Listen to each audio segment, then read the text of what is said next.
Sean Diddy Combs has just filed a brand new bid to get out of jail before his sentencing in a few months. From arguing he shouldn't be locked up for his swinger lifestyle, to highlighting the atrocious conditions at the MDC, to addressing allegations of violence, he is fighting for his life. Diddy's world has officially collapsed.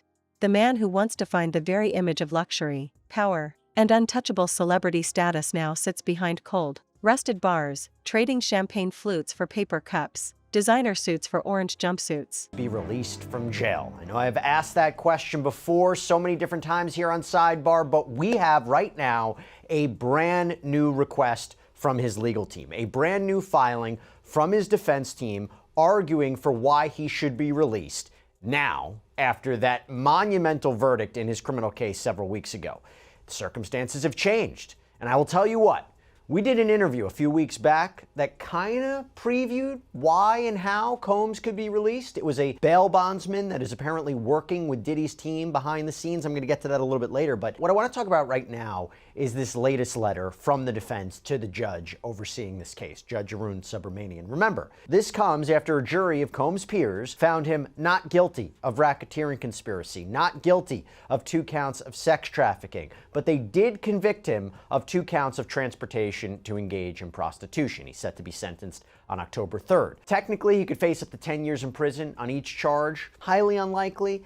Think maybe you might be looking at somewhere to 2 to 5 years potentially, but he could also get time served and be released, although that also seems unlikely. I'll talk about that a little bit later too. But initially, after the verdict, right after the verdict, his defense team petitioned the court that he should be released. He was just acquitted of some very serious charges.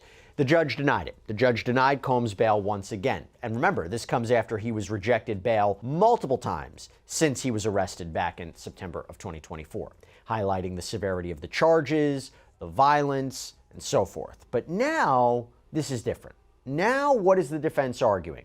I'm going to go over all this in the new letter. I'm going to give my take at the end about whether or not it's going to be successful and whether or not he will actually be released before sentencing in October. So, the defense begins by arguing that Sean Combs should be released in advance of sentencing, and the court has the power to do this. They have the authority, among other things, because you can clearly show, quote, that there are exceptional reasons why such person's detention would not be appropriate. So, what are those exceptions? What are those reasons? What are those circumstances that are exceptional? They highlight several things that we're going to get into.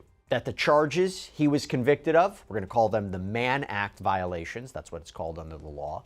They're not as severe, they're not as egregious as other convictions in other cases. That the sheer fact that he's locked up at the MDC, the Metropolitan Detention Center, for the past 11 months, that in and of itself is a reason for him to be released. These are all exceptional circumstances, and I'm going to get into all the arguments.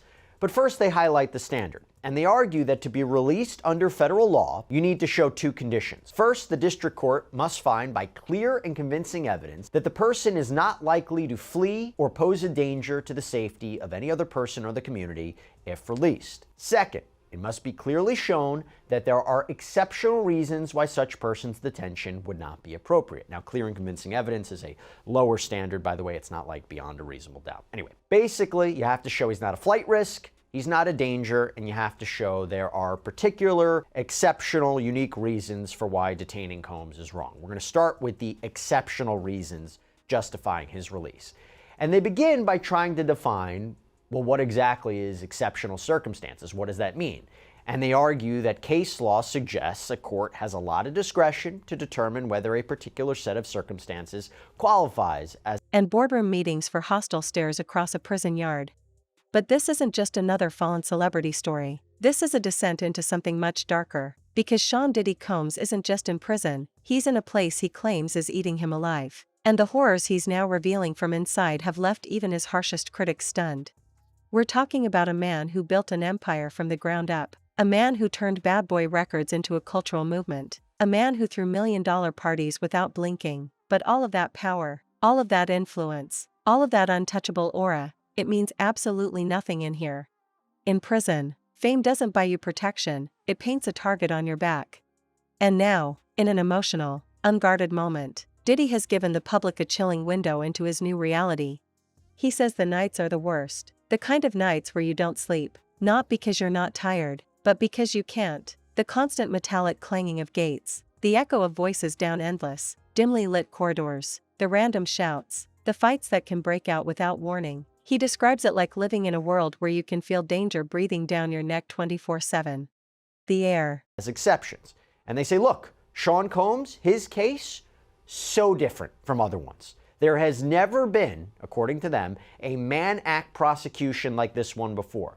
And this is how they lay it out. Quote, there has literally never been a case like this one, where a person and his girlfriend arrange for adult men to have consensual sexual relations with the adult long-term girlfriend as part of a demonstrated swingers lifestyle and has been prosecuted and incarcerated under the Mann Act. Combs and two of his longtime girlfriends had a private, intimate life that is not uncommon today. They're talking about Jane and Cassie Ventura. Quote, it may not have been common on June 25th, 1910, when the Mann Act, or as it was originally called, the White Slave Traffic Act, was passed, but attitudes about sex and morality have come a long way in the last 115 years. It is worth noting that when the Mann Act was passed to protect the morals and decency of America's women were not allowed to vote. As noted below, perhaps due to the troubling background of this statute, whose history is rich with both racism and misogyny, the Department of Justice has limited its application to those people profiting financially from the business of prostitution and not using it to prosecute consensual adults for their own lifestyles. By the way, we covered this on a previous sidebar. The defense made an argument months ago to have these charges thrown out, called it basically racially motivated, that it was strange that it was being used against a successful black man. At threesomes, Miss Ventura consistently expressed interest and enthusiasm in her intimate life with Combs, including what they called freak-offs. Jane and Sean Combs had threesomes too. When Jane and Combs watched pornography together, Jane testified that she contacted two different porn stars and invited them to join her and Mr. Combs. Both Miss Ventura and Jane testified that very often they would see the same men over and over again for years. In July of 2024, Jane testified, for instance, that she suggested to Mr. Combs that they call Paul. Jane explained that she told Combs she, quote, missed Paul. When asked why she said that, she responded, because I did. This was a lifestyle, one that both Miss Ventura and Jane chose, one they all, as grown adults, had a right to choose. Like many aspects of sex and intimacy, it was not without its complications, its bouts of jealousy, and at times, its frustrations. But that is a hallmark of any serious romantic relationship, and that is what these were, serious, long-term romantic relationships. By the way, not surprising they're really focusing on this because, again, he was acquitted of sex trafficking. They highlight how the jury didn't find sex trafficking of Jane or Cassie, that it didn't occur. There was no force, fraud, or coercion that was used to induce these women to engage in commercial sex acts. For transportation to engage in prostitution, what he was convicted of, the prosecution didn't have to prove that violence was used or that fraud was used or threats were used. It was just, did you transport these women and men for the purposes of sex work, commercial sex acts? And obviously the jury convicted him of that. And they highlight all the jury found was that there was prostitution, payment of porn stars and escorts. He says, is thick, stale, sour, suffocating, the smell of sweat and metal mixing together, clinging to your clothes and skin no matter how many showers you take. And the food? If you can even call it that, it's cold, bland, and barely enough to keep you going. He claims the portions are so small, he's lost weight faster than he ever thought possible. But those are just the physical details. What really haunts him are the eyes. Diddy says he can feel them on him every second of the day, not just from inmates, but from guards, staring, studying, waiting. Some look at him like a trophy, others like prey. He knows that his celebrity status changes the rules here. He's not just another inmate, he's an opportunity, and opportunities in prison can be dangerous. Within his first week, he says tensions escalated. Someone tested him, cornered him, made threats. It didn't turn violent, but it was close enough that the administration decided to move him. That was when he learned something the hard way. In here, you don't get second chances. A wrong word, a wrong look, and you could find yourself in the middle of some. And they highlight that he is a swinger, or under the Mann Act, a John. And they argue he doesn't deserve to be locked up for this. Quote, Sean Combs should not be in jail for this conduct. In fact, he may be the only person currently in a United States jail for being any sort of John, and certainly the only person in jail for hiring adult male escorts for him and his girlfriend when he did not even have sex with the escort himself. Over the last 75 years, the White Slave Traffic Act has been limited to defendants who cause interstate travel for financial gain through the business of prostitution. That Sean Combs remains in jail for being convicted of being a customer of consensual adult sex services makes this case truly exceptional. Not only is prosecuting the users of adult prostitution services inconsistent with the Mann Act, it's inconsistent with the prosecution policies of the district attorneys of Manhattan and the city attorney of Los Angeles, California, two of the three locations where this prostitution allegedly took place. In addition, Mr. Combs is incarcerated while everyone else involved in this identical conduct, his girlfriends, the cowboys, the agency leaders, the porn stars, and others, walk free, as they should. If there was ever a fact pattern that was exceptional under the Mann Act, it is this one. And then they move on to another argument, that the Department of Justice, the DOJ, has usually only charged Mann Act violations when there's financial gain. And they even cite a number of cases in the Southern District of New York, where Combs was prosecuted, that apparently involved defendants that set up a prostitution business for profit. Again, trying to distinguish between Combs' conduct and these cases. He never did any of this for profit, they argued. And they even cite the 1953 U.S. Attorney's Manual that says, quote, as a general rule, prosecution should not be instituted in the so-called non-commercial cases.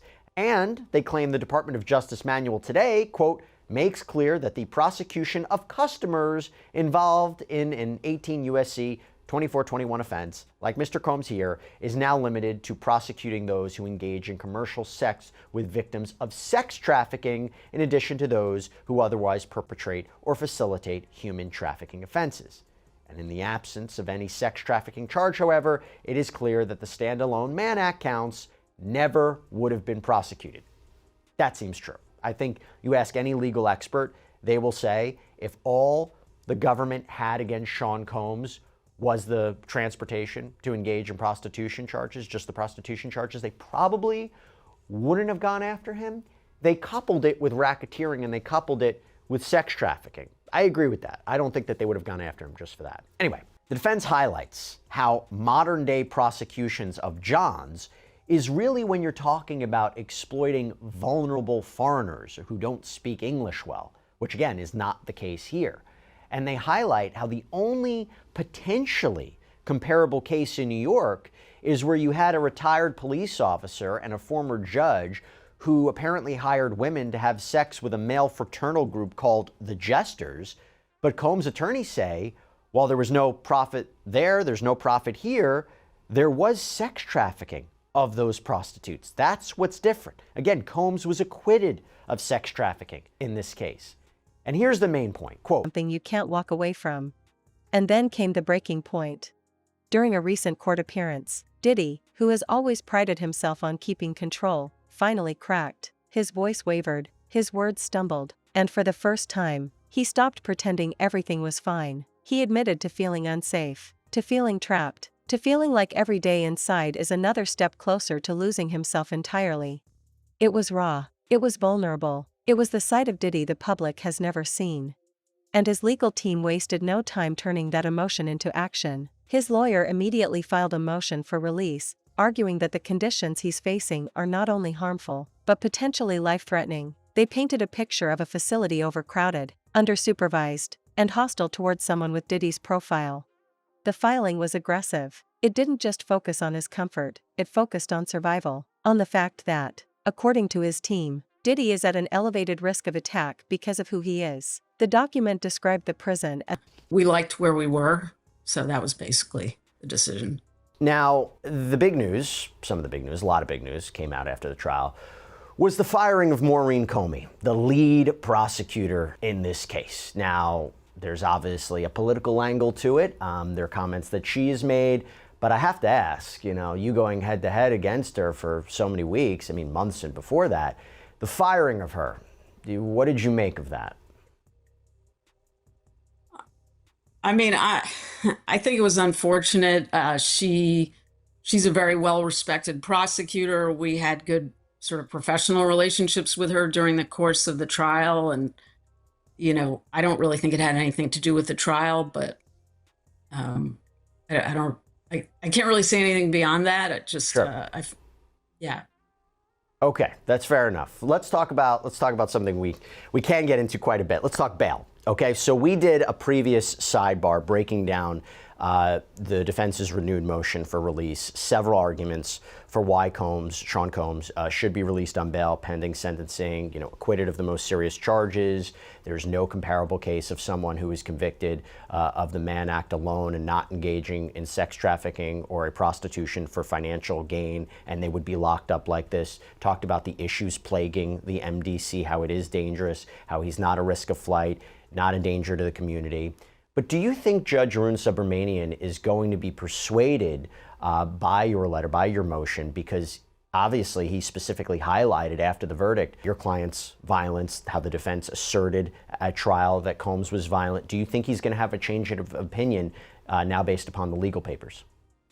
Well, I think we certainly hope so. And, as we pointed out in the papers, the unfortunate violence that occurred was mostly a really long time ago, other than the one incident in June that Jane testified to, which was kind of unusual. I mean, they had been together for 3 years. There had been no violence, and she essentially started the fight. I'm not excusing anything, but it was kind of a one-off. And I think the government really hadn't put in any evidence of any recent violence. The Intercontinental video, remember, that was almost 10 years ago. He broke up with Cassie in 2018. And in our reply papers yesterday, we submitted a letter from Gina Hyun, who was one of the alleged victims, a different ex-girlfriend. And I think it was a pretty powerful letter about how Sean has changed, how she's not concerned about violence. She thinks he should be released on bail. So we're hoping that that will persuade the judge, given everything else, particularly, as you noted, like the really, really unusual nature of this particular Mann Act conviction and the fact that he's already been in prison, or jail rather, for like 11 months. This case is a one-off to begin with, but we're not aware of any case like this with a Mann Act conviction where anyone's done that much time to begin with. So. And prosecutors, I'm imagining, have come back or will come back and say, well, listen, look, after the as a volatile environment and claimed that his continued incarceration before his appeal is decided would be unjust. Behind closed doors, sources say his team is pulling every string they can find: political contacts, industry allies, people who owe favors. They're trying to turn this into a high-pressure situation for the court, forcing a decision sooner rather than later. But here's the problem: the judge might not care. In fact, some legal analysts believe that because of Diddy's fame, the court may be even less inclined to grant him leniency, that this is a statement case, an opportunity to show the public that celebrity status doesn't equal immunity. And while the lawyers work in the background, Diddy is left inside, trying to navigate a world that operates on a completely different set of rules. He's admitted to changing his behavior drastically, keeping his head down, avoiding unnecessary conversations, never lingering in common areas longer than necessary. He's eating less, sleeping less, and says that the constant tension is starting to wear on his mental health. Some nights, he says, he just stares at the ceiling, counting the seconds until morning. But when morning comes, it's not relief he feels, it's exhaustion, because in here, days don't bring change, they just bring more of the same. Outside, the world is watching every move. Social media has become a battlefield of opinions. Some say this is justice finally being served, that Diddy, after years of dodging controversies and accusations, is finally paying the price. Others insist that no human being raids on his property, that he engaged, or what they would say, he allegedly engaged in criminal activity and, obviously violence, they say, with Jane. But they say, look what was in his hotel room when he was picked up in New York. They made allegations of what he was trying to do while he was in the MDC, whether it was using other inmates' phone privileges to have three-way phone calls. That was litigated before trial. What would be your response to say, you make the point that he is a changed person, the violence violence that was shown during the course of this trial is from years ago. But how would you convince the judge to say, listen, we are being truthful, we are being honest, we are being forefront, that he really is a different human being? Because the judge, again, this was right after the verdict and didn't have an opportunity for a briefing schedule. How can you make the argument that he is different and that he should be trusted? Well, I mean, I think, the point you mentioned about the arrest, I mean, unfortunately, Sean has struggled with drug addiction for a long time. And I think one of the good things and positive things is that has come out of his incarceration. It's given him an opportunity, to rehabilitate. He's committed to continuing that. He's committed to a long-term program of therapy and helping with the domestic violence problem that he's had in the past. So, at a certain point, you have to just, maybe it is a leap of faith, but you have to just give a person another chance. And he really is committed to change and to there being a new chapter of service on his part. So, I think we have to hope that the judge will agree with that. And I think we've made a strong case for that. Do you know when the judge might make a decision on bail? We don't know. Okay. If he denies release again, does that give you a sense of what sentencing could be like? Now, to be clear, my understanding is Judge Arun Subramanian even said at the point, if I make a decision on release, it's not indicative of where I'm leaning towards sentencing. I know there's a pre-sentencing investigation still being conducted or has been conducted. There's a lot of factors to consider. But I have to ask about whether this is going to, have an effect on sentencing. Do you believe it's going to have an effect on sentencing? Does it give you a preview of where the judge is lining up? Because my understanding, correct me if I'm wrong, you are probably going to be arguing for time served, maybe a minimum of 21 to 27 months. Where do you think the judge is going to go here? Yeah, I mean, I think that you have to take each step at a time and that the judge is not going to prejudge that. There's a lot more information he needs to get, not only the pre-sentence report, but we're going to make a very fulsome sentencing submission. And he's going to have, a much more detailed picture. Even, the trial was about the charges, right? And he doesn't have the full picture of all the factors about Sean's life that he's going to consider. There's going to be a big fight about the sentencing guidelines. We think actually we're going to end up arguing for an even lower guideline range than we had originally believed at the time of the verdict, where we didn't have we had like a couple of hours to try to figure out what to say about bail. So, I hope the judge will grant bail, but I feel confident that even if he doesn't, it doesn't necessarily mean he's not going to sentence Sean to time served. He's going to take everything into account when he gets all the submissions and, guilty or not, should have to live under the conditions he's describing. The divide is deep. Live streams are breaking down every statement. YouTube commentators are picking apart his words, frame by frame, trying to decide if he's exaggerating for sympathy or genuinely living through hell. And, of course, the conspiracy theories are already spiraling. Some people are convinced that there's more going on, that Diddy's suffering isn't just the result of prison life, but that someone powerful wants him silenced, that his downfall is part of a bigger game being played behind the scenes in the entertainment industry. Whether you believe that or not, one thing is undeniable: the man who once seemed larger than life is now living a life smaller than he ever could have imagined. The bright lights, the roaring crowds, the endless parties, gone, replaced by concrete walls, steel bars, and the sound of keys jingling on the belt of a guard who couldn't care less about who you used to be. And that's the thing about power. In the outside world, Diddy had it all. Inside, he has none. The empire he built can't shield him here. The money can't buy him freedom in the moment. The fame can't protect him from the stare of a man who sees him as nothing more than another inmate in the way.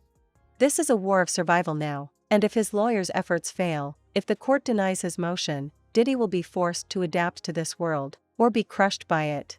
The clock is ticking, and for the first time in his life, Sean Combs has no control over where it stops. Because in here, you don't get to set the rules, you just hope you live long enough to see the day you can walk out. Moreover, the cases which involve defendants similarly situated to Mr. Combs have been released on bond pending sentencing. In reviewing the cases across the country where the primary or sole conviction was for a violation of 18 U.S.C. 2421, the defendants who were not charged with running a prostitution business have been released pending sentencing. And then Combs' attorneys make another argument for why Combs' conditions are exceptional. And it's about him being locked up at the MDC. They say that a district court judge in the Southern District in another case basically said how bad the MDC is. As Judge Furman noted, the state of affairs at MDC is unacceptable. In so noting, Judge Furman concluded that the conditions in the MDC qualify as exceptional reasons under the statute justifying, and this was the defendant in this case, Chavez's continuing release. Judge Furman found that the conditions at the MDC are, quote, dreadful in many respects, but three warrant particular emphasis. 1. Continued reports of inordinate periods of lockdown. 2. Claims that the facility provides inadequate and or substantially delayed necessary medical care, a particular risk in this case. And 3. General issues about the conditions at the facility. These conditions have not abated in Mr. Combs' detention at the facility. As the court is aware, during Mr. Combs' incarceration at the MDC, the facility was subject to an interagency sweep that was designed to achieve our shared goal of maintaining a safe environment for both our employees and the incarcerated individuals housed at MDC Brooklyn. They're actually quoting what the rationale was. In other words, there is a significant issue at the MDC related to the safety of employees and incarcerated individuals that require outside law enforcement action from multiple agencies to address. Importantly, MDC, as a jail, has a significant law enforcement presence within its walls 24 hours per day that are equipped with investigatory and often unregulated authority. Thus, the requirement of outside law enforcement agencies to ensure safety within the MDC is an admission that serious violence, mayhem, and chaos is occurring within the MDC that requires more than a Band-Aid raid, but rather surgery. Indeed, we are aware of ongoing threats of violence and actual violence in the facility such that Mr. Combs' safety is constantly at risk. And they go on to argue, though Mr. Combs has been a model inmate for his nearly year-long period of confinement, the violent conditions are still very much a concern for Mr. Combs and is an unnecessary confinement risk given the clear precedent of multiple similarly situated Mann Act convictions where defendants were released on conditions. Now, the government, by the way, would probably disagree with that statement of him being a model inmate. Remember when they accused Combs of trying to arrange three-way phone calls and buying the use of other inmates' phone privileges to try to make sure the government wasn't listening in, that he was having these private conversations, that he was allegedly trying to contact witnesses in the case, that he allegedly orchestrated a birthday campaign to help his public image while he was locked up. So if we hear a government response, I'm sure they're going to say something about that. Then the defense highlights he's not a risk of flight, he's not a danger to the community, which, by the way, I think are real key points here. But they seem to echo a lot of the same arguments that they have already stated to the court. And remember, they haven't been successful in the past. That he voluntarily came to New York last year to surrender himself. Long enough to dismantle a career, long enough to sever ties with business partners, long enough to strip the name Diddy of the power it once carried. And in that moment, for perhaps the first time in his life, Diddy looked small. His usual expression, half smirk, half calculated cool, was gone, his lips pressed tight, his eyes locked on the judge as if sheer willpower could change the outcome. But no matter how much influence he once had, this was a game he could no longer control. The people who had followed this case from day one knew what they were seeing. This was the moment when a man who had built his empire on control lost it completely. The prosecution had built their case meticulously. They dug deep into years of rumors and whispers, the kind of stories that floated around the music industry but never made it into the mainstream. They brought forward witnesses who had been silenced for too long, presenting not just words, but records, photos, and patterns of behavior that painted a chilling portrait. They showed how Diddy's fame didn't just open doors, it gave him immunity. For years, he had been shielded by the machinery of celebrity culture, friends in high places, PR teams who could spin a hurricane into a light breeze, lawyers who could stall, delay, and bury cases until the public forgot. But the problem with living above the law is that when you fall, the drop is much further, and much harder. The defense did what they could. They tried to humanize him. They spoke of his contributions to music, his philanthropy, the people whose lives he had touched in positive ways. They pointed to the empire he built from nothing, to the jobs he created, to the legacy that had inspired millions. But all of that crumbled under the weight of the evidence. The judge wasn't here to talk about platinum records or Forbes lists. They were here to deliver justice. And when the sentence came, the room seemed to inhale all at once. You could hear the shuffling of papers, the scribbling of pens. You could see people glancing at one another, silently asking, did that just happen?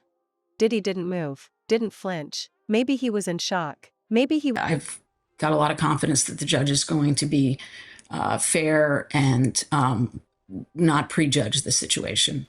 And you also have this motion for judgment of acquittal, that the Mann Act convictions should be tossed out, Combs be granted at a minimum a new trial.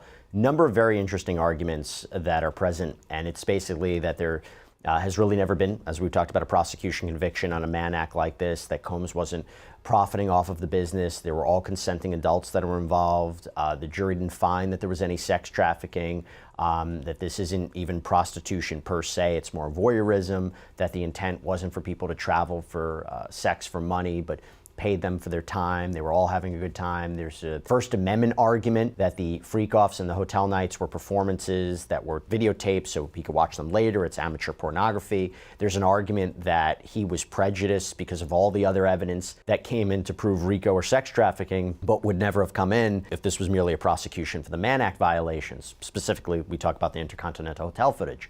But couldn't the counter argument be, if you look at the text messages and voice notes and the travel, hotel, the payment documentation, that these charges, the Mann Act charges, could have been proven based on that evidence alone and not anything else about racketeering or sex trafficking? Well, I think that goes, I don't agree with that. I think that, as we argued in the papers, the government didn't really show that the purpose of the travel was to have sex for money, and that in fact all the testimony and a lot of the other evidence showed that the men were being paid for their time. But even if we were wrong about that one, we have a number of the other arguments that you mentioned that really aren't undermined by those records. So for instance, one of our main arguments is that this statute, which used to be called the White Slave Traffic Act, it has this long history, but even with this long history, it's never been applied to a case like this.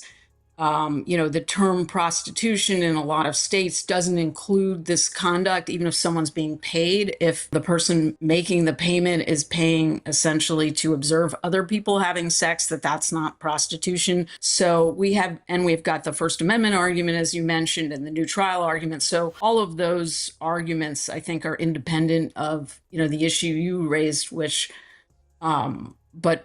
so we think we have a really strong motion. And so we're hoping the judge will agree. We'll see. So just to be clear, I'll list out a couple of things that stood out to me when we were watching the trial. There was apparently this voice message that was played from Combs to Paul, right, one of the purported sex workers. Hit me up when you close. There was a voice message. Hey, Jess, I need to get him from Atlanta to here. Let me know. Hit me up. There was a message from, I think, Combs to Christina Courtroom. Can security bring me 5,000? There was another audio message to Jane. I sent you 15K, baby girl. There was another one to Frank Rodriguez. Frank, make sure that room is set up right. So in other words, you could look at this and say, and the argument is, even despite all that, it's paying people for their time. It's setting up, let's say, amateur pornography. What makes this not? Was trying to process the fact that this time, there would be no fixers to make it all go away, no well-placed phone calls to get the charges dropped, no last-minute settlements to avoid a headline. This was different. This was final. Outside the courthouse, the news spread like wildfire. Social media exploded. Clips of the sentencing were posted within minutes. Memes appeared almost instantly, but for every joke, there was someone else saying, finally, 4 years. People had been calling for accountability, and now, it seemed, they had it. The reality, though, is that this isn't just a personal loss for Diddy, it's the dismantling of an entire empire. Bad Boy Records, once a symbol of dominance in hip-hop, now carries the shadow of scandal. The business deals that once lined his pockets are now liabilities. Partners are pulling out. Contracts are being reviewed. Investors are distancing themselves. Even more than the prison sentence, it's the collapse of relevance that might hit Diddy hardest. He's a man who's thrived on being in the center of the action. Every major event, every award show, every high-profile party, he was there. Now, the invitations will stop coming. The phone calls will slow. The same media that once praised him will turn their attention elsewhere. And let's not forget, prison changes everything. This isn't house arrest in a mansion. This isn't a luxury retreat. This is the reality of being told when to wake up, when to eat, when to move. It's a world where none of his connections, his money, or his past achievements matter. It's a world he has no control over. You can't help but wonder what's going through his head. Is he replaying the decisions that led him here? Is he thinking about the people who stood by him and the